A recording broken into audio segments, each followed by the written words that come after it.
Welcome to the Lord of the Rings Lorecast, the show that explores the background of Tolkien's amazing world from the very beginning.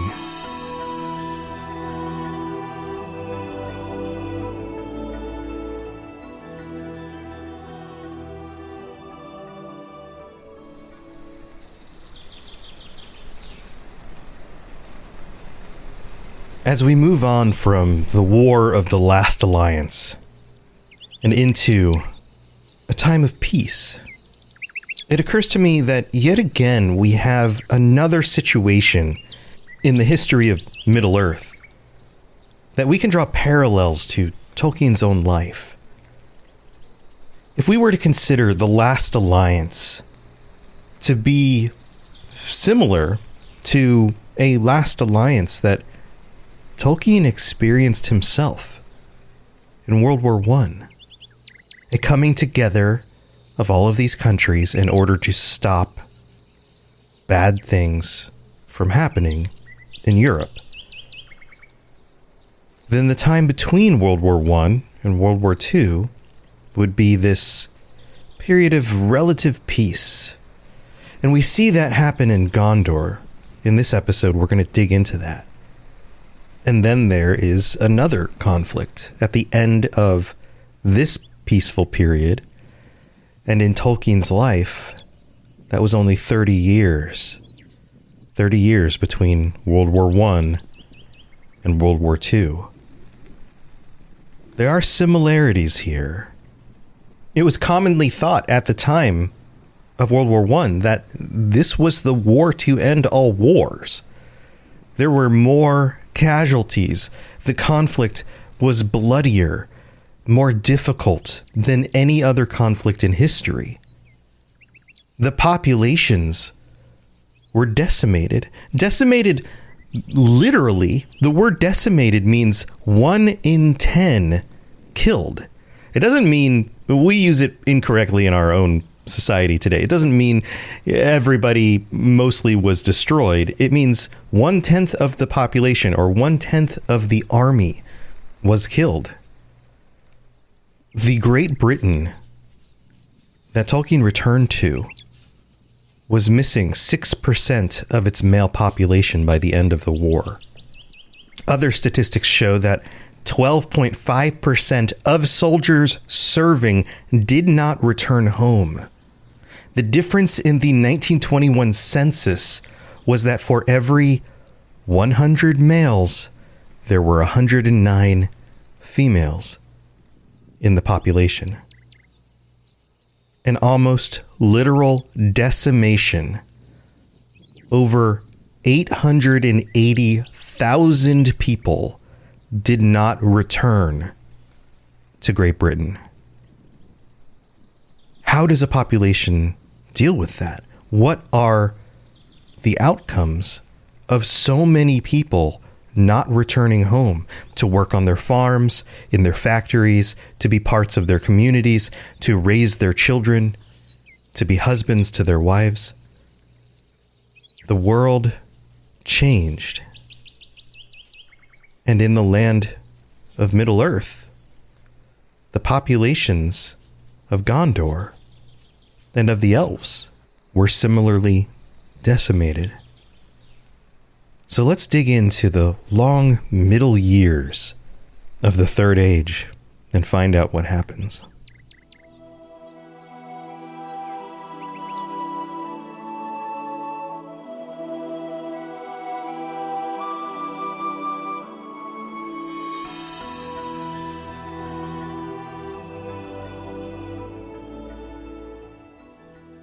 The section of the text that we're digging into today begins right after the Battle of the Last Alliance.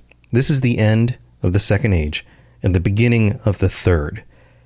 And like other passages in the Silmarillion, we get kind of these big jumps from one major event to the next.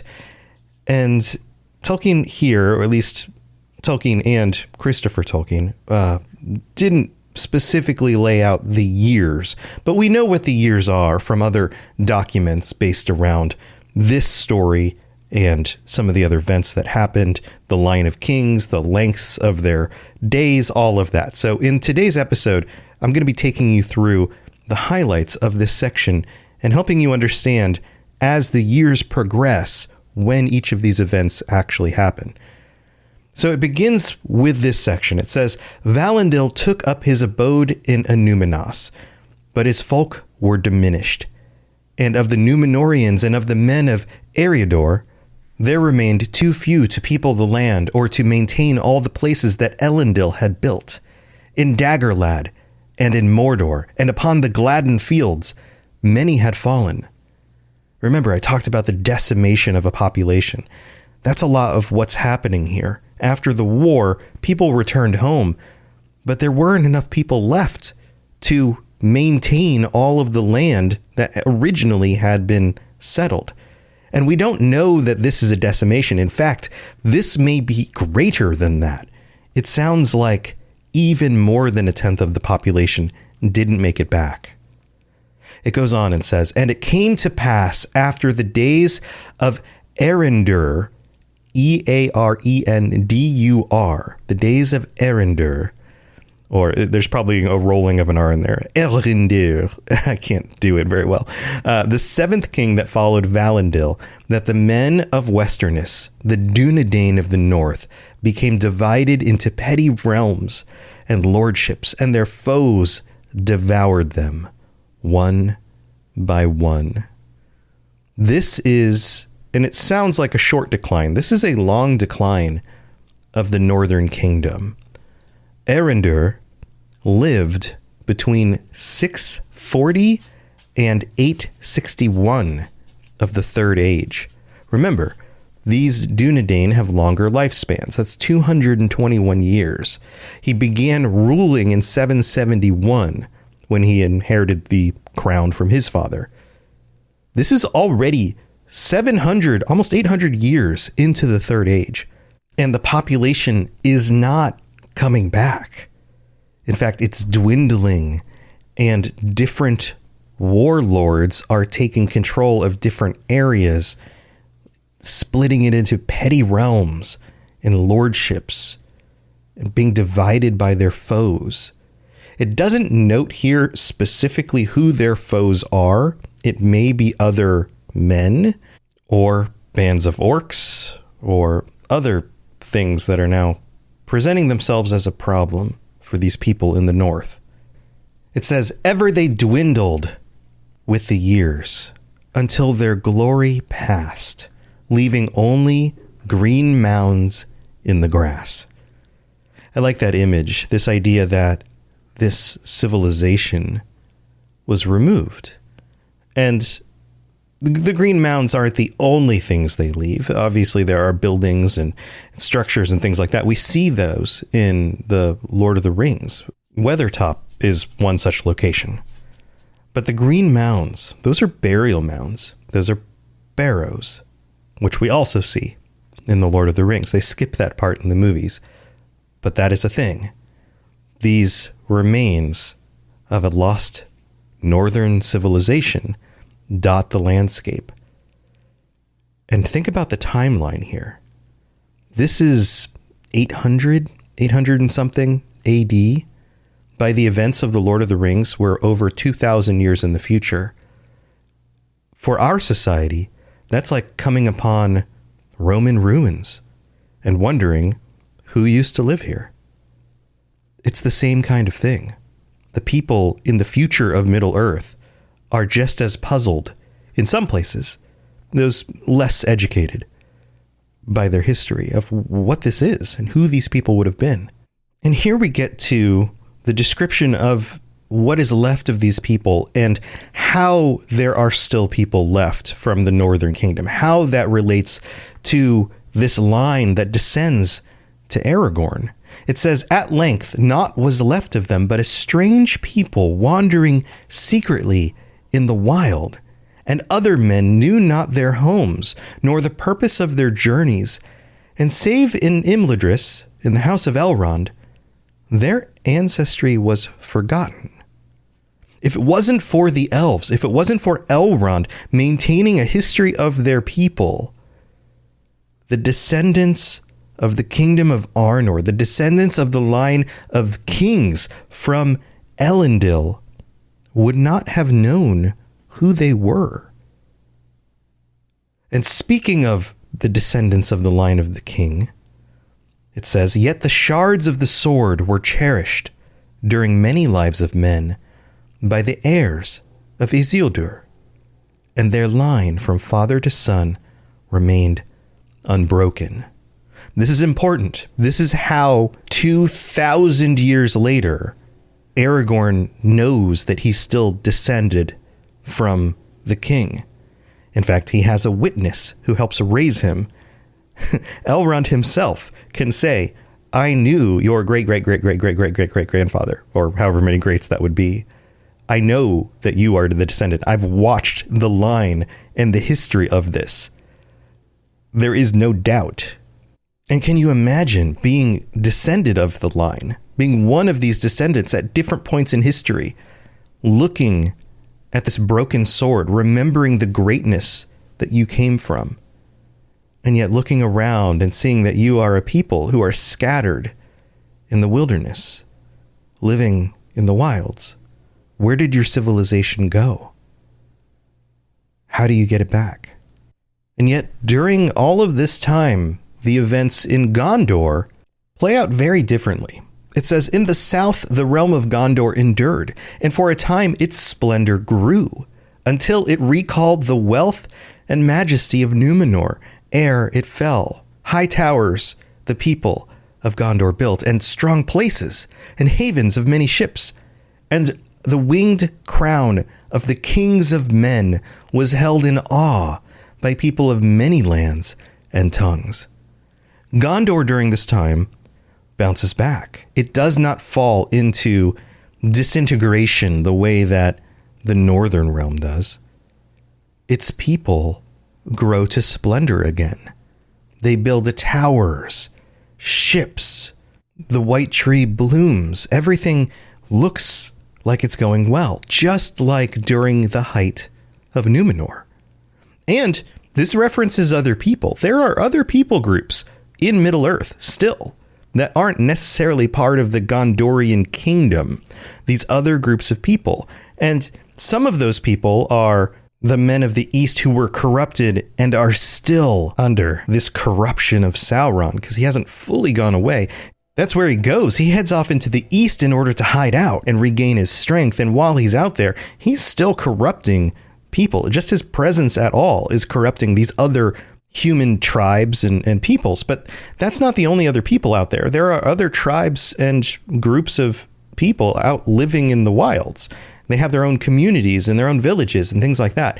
And many of them get to know the Gondorians as being very noble, very high. They have advanced technologies and strong armies compared to some of the people just living out on the land. And then it goes on and says, "For many a year, the white tree grew before the king's house in Minas Anor, the seed of that tree which Isildur brought out of the deeps of the sea from Númenor. And the seed before that came from Avalone, and before that from Valinor, in the day before days when the world was young." And we're again reminded of this lineage that the people of Gondor, the kingdom of Gondor, descends from all of these great kingdoms in the past and carries that responsibility with them to be a literal light for the people of Middle-earth, just like those ancient trees. But this doesn't last forever. Just like so many of the other things in Tolkien's stories, this doesn't last forever.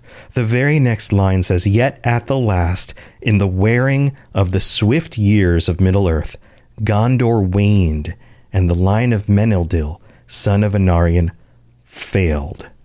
And there's a strange, well, what you could consider a strange justification, potentially, for why this is. It says, "For the blood of the Númenorians became much mingled with that of other men, and their power and wisdom was diminished, and their lifespan was shortened, and the watch upon Mordor slumbered." This idea that they come from this higher bloodline, this ancestry that gave them certain qualities that other men didn't actually have, like longer lifespans, but also wisdom and a respect for their history and a focus on keeping Mordor at bay. But there's more to it than just a mixed bloodline. There are some things that happen to the Gondorians during this period that are actually orchestrated by Sauron, and yet they are unaware, at least for some of them, that they are under attack.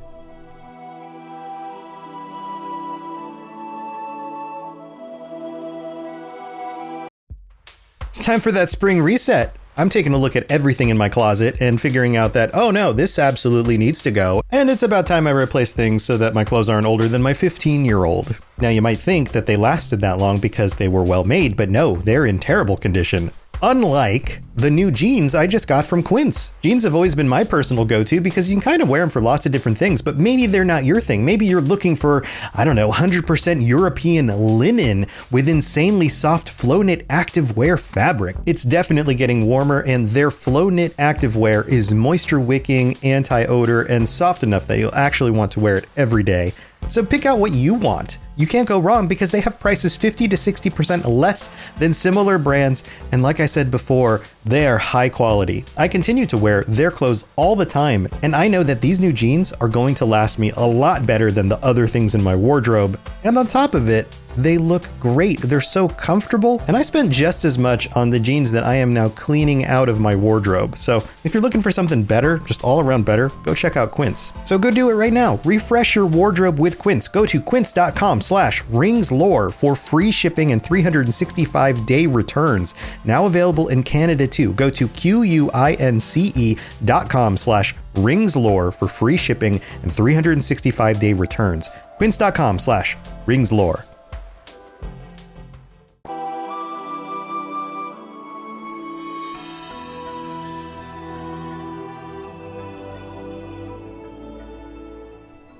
All right, here we are in the middle of the show. This is where we get to welcome our new patrons, Wesley H., Dominic C., and Jonathan B. Welcome to the Patreon, and thank you so much for your support. I hope you are enjoying the ad-free episodes, and if you're getting the bonus episodes, all of that stuff, and maybe even t-shirts and things like that, go check out patreon.com/LOTR Lorecast for more information about how you can help support the show and all the cool stuff you can get, including like 80 bonus episodes.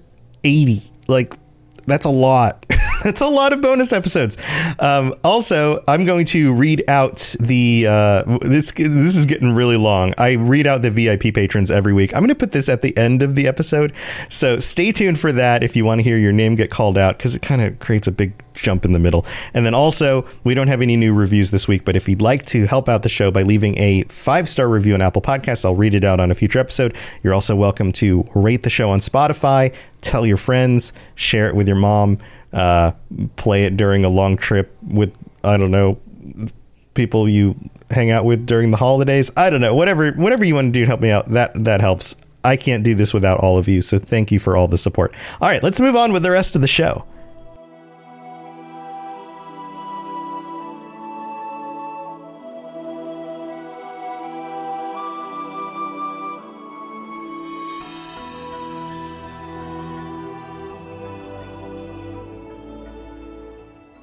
All right, so I mentioned a way in which the people of Gondor were under attack and they didn't quite understand what this was. It says here, in the days of Telemnar, the 3rd and 20th of the line of Menildil, and so we have a name here, so we know a time period. Telemnar was the king of Gondor in 1634, but only served for 2 years. And there's a reason for this. The quote goes on and says, "A plague came upon dark winds out of the east, and it smote the king and his children." This plague was created by Sauron. Sauron returns to this section of the world. During this time period is when he sneaks over to Dol Guldur in Mirkwood and starts corrupting the woods. This is why Mirkwood is so creepy and scary come the time of The Hobbit. But during this period, he cooks up a plague and releases it into the world. and it has a huge impact on the Gondorian population. This is an attack. It's just not the kind of attack that they're used to. And again, we're not given specific numbers on how many Gondorians died and other peoples in Middle-earth during this time, but it was enough for, quote, the forts on the borders of Mordor to be deserted. But it also sets up something else as well. Minas Ithil was emptied of its people, and evil entered again into the Black Land secretly, and the ashes of Gorgoroth were stirred by a cold wind, for dark shapes gathered there. It is said that these were indeed the Uleri, whom Sauron called the Nazgul, the 9 ringwraiths that had long remained hidden, but returned now to prepare the ways for their master, for he had begun to grow again. This plague opens up the barrier to Mordor for the ringwraiths to go back. And even though Sauron is biding his time in other locations, they are preparing his main stronghold, drawing back in the orcs and starting to put pressure again on Gondor. And then things come to a head. It says, in the days of Eärnil. Now, who is Eärnil? This is Eärnil II. He is pretty far down the line of kings. This is during the 1940s in the Third Age. So now we're at the end, toward the end of the second millennium. It says, they came by night out of Mordor over the passes of the mountains of shadow and took Minas Ithil for their abode. This is when that happens. And they made it a place of such dread that none dared to look upon it. Thereafter, it was called Minas Morgul, the Tower of Sorcery. And Minas Morgul was ever at war with Minas Anor in the west. Then Osgiliath, remember Osgiliath, their capital city that's on the river between Minas Anor and Minas Ithil, what was Minas Ithil. Then Osgiliath, which in the waning of the people had long been deserted, became a place of ruins and a city of ghosts. We see this in the movies. When they're in Osgiliath, there are just the ruins of these, what used to be majestic walls of a city, these buildings and things like that. But that's all gone. And this was 1,000 years before the events of The Lord of the Rings. This city went into ruin. But Minas Anor endured, and it was named anew Minas Tirith, the Tower of Guard. And there the kings caused to be built in the citadel a white tower, very tall and fair, and its eye was upon many lands. Now I have to wonder if that's not just the height of the tower that can look out at great distance, but maybe also the Palantir that still resided at that location. And the people here are rebuilding. They're losing their population, but they're not giving up. They're building new towers. They're standing proud, and they do so for another 1,000 years. It says here, proud still and strong was that city, and in it the white tree still flowered for a while before the house of the kings. And there the remnant of the Númenóreans still defended the passage of the river against the terrors of Minas Morgul, and against all of the enemies of the west, orcs and monsters and evil men. And thus the lands behind them, west of the Anduin, were protected from war and destruction. So when we reach the time of the Lord of the Rings and the people of Gondor are saying, where were you? Who has been protecting you for all these years? It's been them for centuries, millennia. But already during this time period, things are looking grim. Their descent to the point that they were at in The Lord of the Rings has begun. And we end this episode with a really interesting story. It says, still Minas Tirith endured after the days of Arnor, son of Eärnil, and the last king of Gondor. He it was that rode alone to the gates of Minas Morgul to meet the challenge of the Morgul Lord, the king of the Nazgul. And he met him in single combat. This is in the year 2050. And yes, this happens. There's conflict during the time. Gondor is being pressured by the armies of Mordor that are being managed by the Witch King. He is their greatest enemy as far as they know right now.